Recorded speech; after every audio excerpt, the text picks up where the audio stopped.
mal. Yin e Yang. Branco e preto. Eu precisava de alguma coisa mais interessante do que cuidar de vários homenzinhos. Eu queria que existisse alguma coisa que fosse autêntica do jogador. Então inventei uma criatura mística. Uma criatura com grande inteligência artificial. Capaz de aprender a ser aquilo que você quer que ela seja.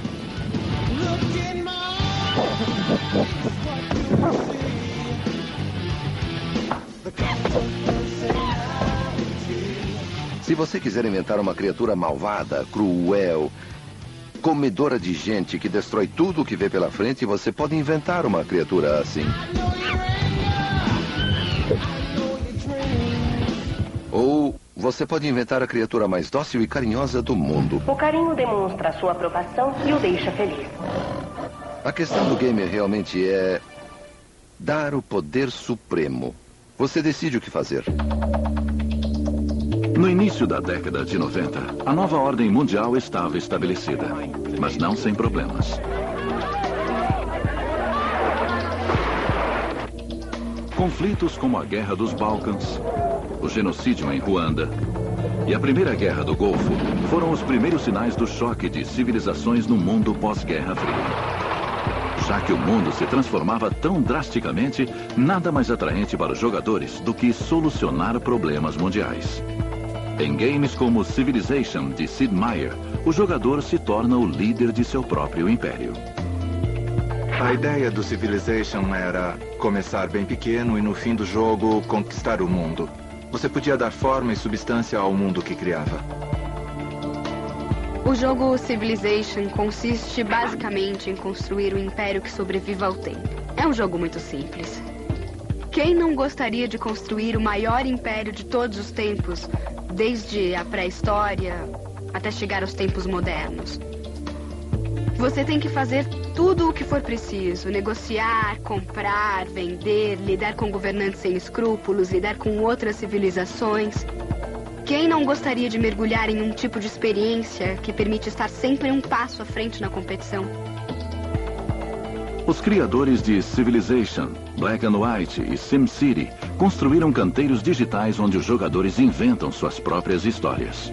Acho que o aspecto mais interessante desses jogos é o fato de serem maleáveis. Cada jogador vai ter uma experiência diferente, ao contrário do que acontece no cinema, na TV e nos livros. Acho que é nessa área de interesse que os games vão se expandir.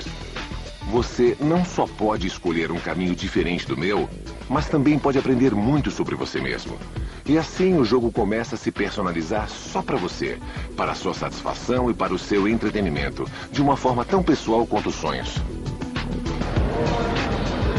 Ter a sensação de poder supremo nos games era divertido, mas para alguns, ter o poder de transformar o próprio game se tornaria algo muito mais emocionante.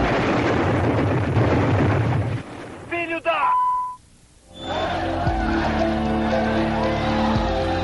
O fim da Guerra Fria trouxe muita liberdade e oportunidades.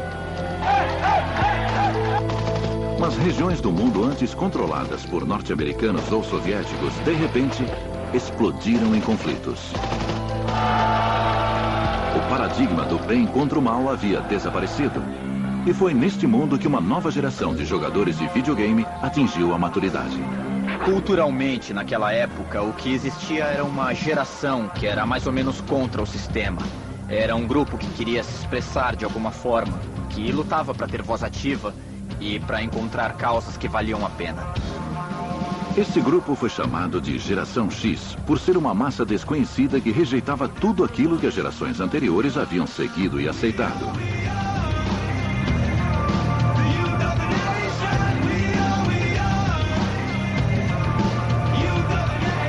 Letras com inquietude, misturadas a um toque de punk rock, definiram a música grunge, que se tornou o hino de uma geração à procura de sua própria identidade. Apesar de ter rejeitado o status, a Geração X, também conhecida como a terceira geração do videogame, não rejeitou a tecnologia.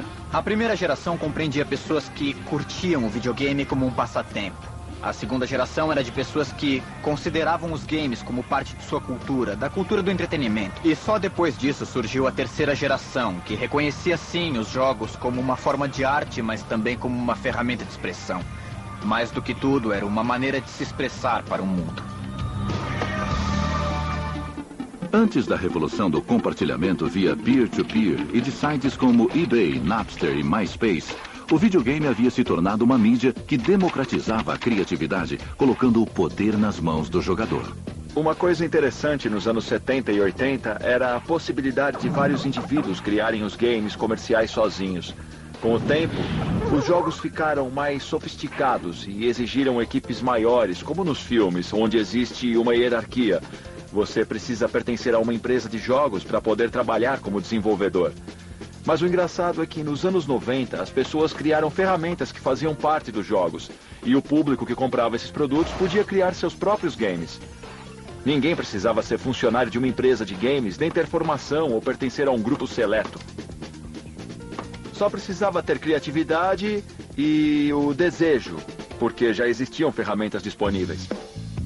A geração de hoje cresceu num ambiente de mídia diferenciado. A mídia é uma coisa maleável que eles esperam poder controlar. Querem fazer seus próprios CDs, seus próprios vídeos e até personalizar seus próprios jogos. Eu acho que os games, como mídia, vão se tornar um dos maiores exemplos de como os jogadores podem personalizar sua experiência.